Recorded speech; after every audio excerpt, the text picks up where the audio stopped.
Heyo,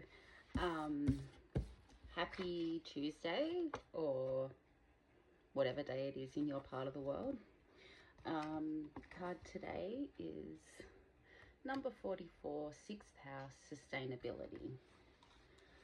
So the first thing I'm going to start with is the number 44. It signifies stability, hard work, solid foundations, transition and change, manifestation. And the card itself being 6th house, the 6th house in the zodiac is Virgo, which we are in right now. But in your own personal chart, it'll be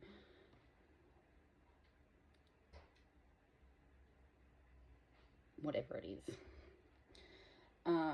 So what I'm going to talk about today is the different types of sustainability. So we've got like global and environmental sustainability. We've got community sustainability, sustainability in healing, sustainability in relational circumstances. Touch a little bit on financial sustainability.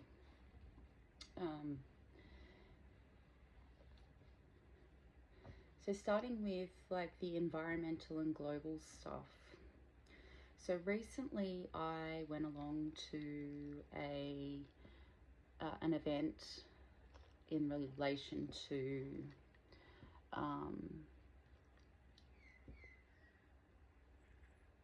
environmentalism, and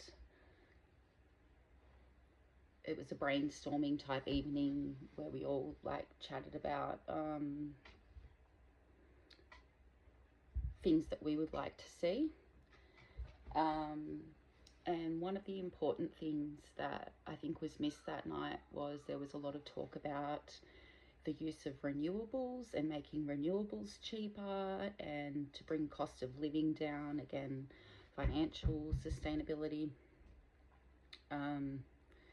But very little discussion on where are those resources extracted from that we use to make renewable energy, and how sustainable is that extraction process. Now I know the collective that I'm talking to here is very much about Aboriginal rights as well as land back and ending the insustainability of systems like colonialism, capitalism, things like that. And I guess I want to use this little section to remind people that yes, here is Aboriginal land, and we want to stop extraction happening on Aboriginal land, which also extracts from Aboriginal waters. But the extraction for renewables happens on Aboriginal land everywhere. And so what ways can we move forward in a sustainable way in order to also stop extracting from the African continent, the South American continent, islands in the Pacific,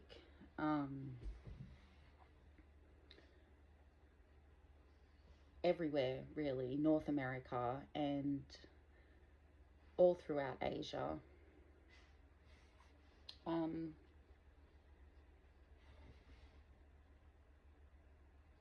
It's great to have solidarity with the Indigenous people of the lands you're on, but it's even better when you understand Indigenous solidarity goes across oceans, and how sustainable are the things that we see as beneficial to attack climate change. Yeah.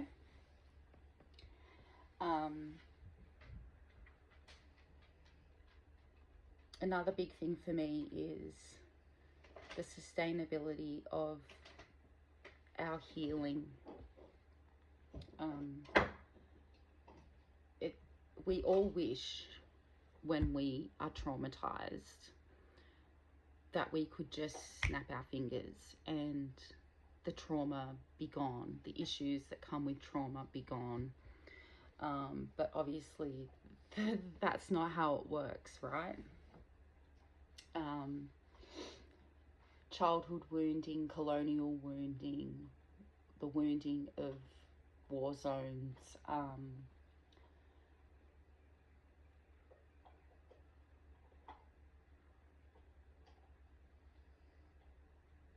we can really only work in a way that we have capacity for, and some of us have more capacity than others, and that needs to be recognized, and that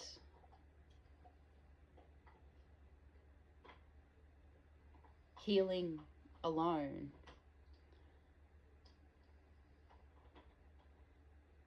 on our solo healing adventure isn't a sustainable way to reach the healing that we want to get to. So it's being able to integrate healing into our relational interactions. It's about community building. It's creating that safety net for yourself. Recognizing the different phases of healing that you go through, and that grief processing is a massive part of healing.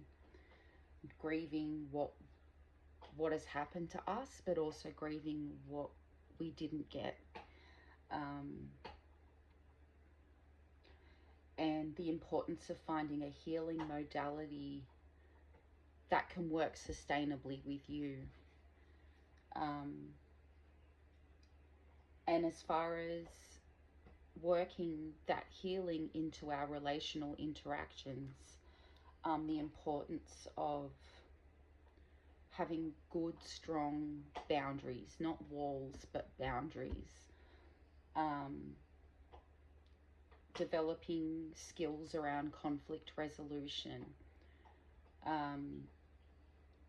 reciprocity, and what that looks like within your connections. Being able to work on trust building and not just assuming that trust exists just because you like someone, right? The importance of honest, open dialogue, that there are going to be times when you do things that hurt and cause harm to other people. And there is going to be times when other people hurt and cause harm to you. And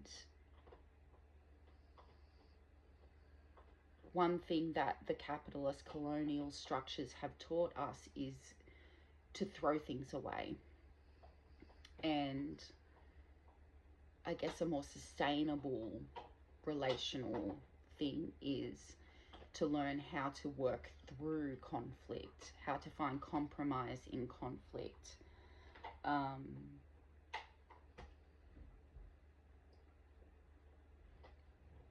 That somebody pointing out to you that something you're doing is harmful is not an attack. It's a, hey, can we grow together?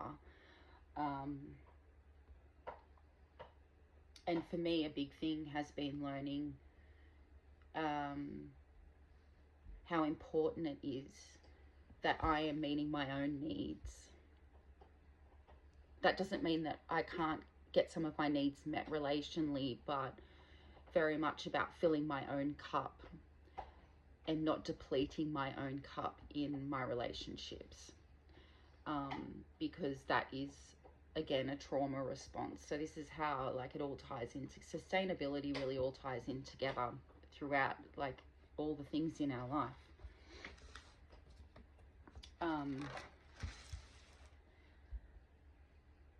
I've already touched on the financial, a little bit on financial sustainability, but one thing we do know is that capitalism is not sustainable and settler colonialism is not sustainable.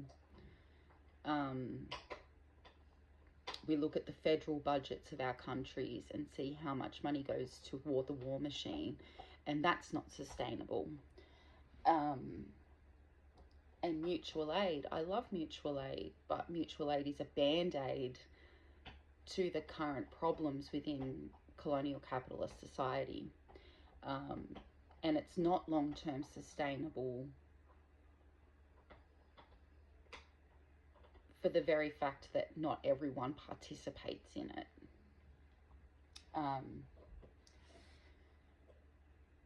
And then we've got community sustainability.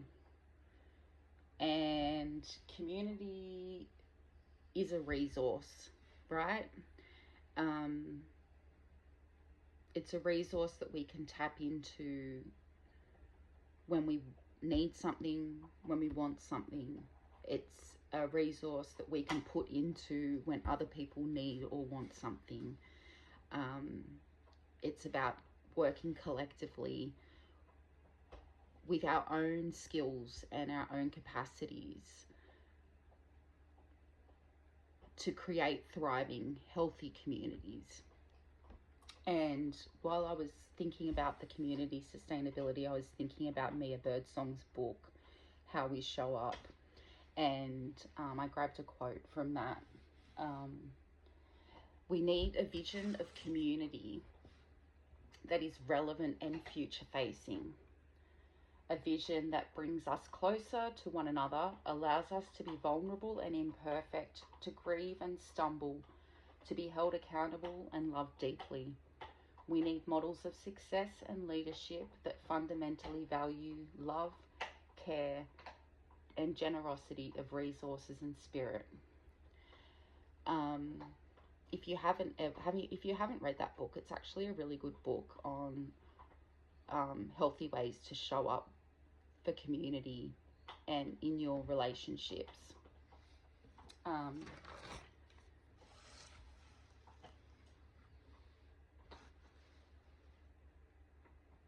Sustainability has not been a focus at all of the settler colonial project, which incorporates capitalism. It has always been a short-sighted structure that shows no respect to land or people or animals. And so I guess this video is asking us to really think about sustainable ways that we can move forward in all these areas. How do we get the resources for renewables without continuing the harmful effects of colonial extractivism? And do we have enough resources already extracted from the earth in order to create what we need for sustainable environmental stuff?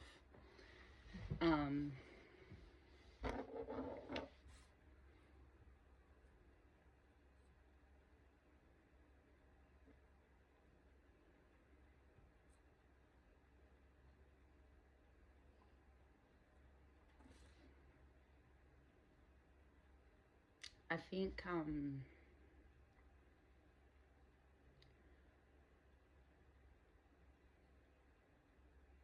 I've been guilty of being like, yeah, I wish my fucking landlord would put solar panels on my roof. But then also digging in and going, okay, but where do those solar panel materials come from? Is there a way that we can create what we need without tapping into those colonial structures of extraction and destruction? Anyway, I hope you all have a good day today, and I will see you next time.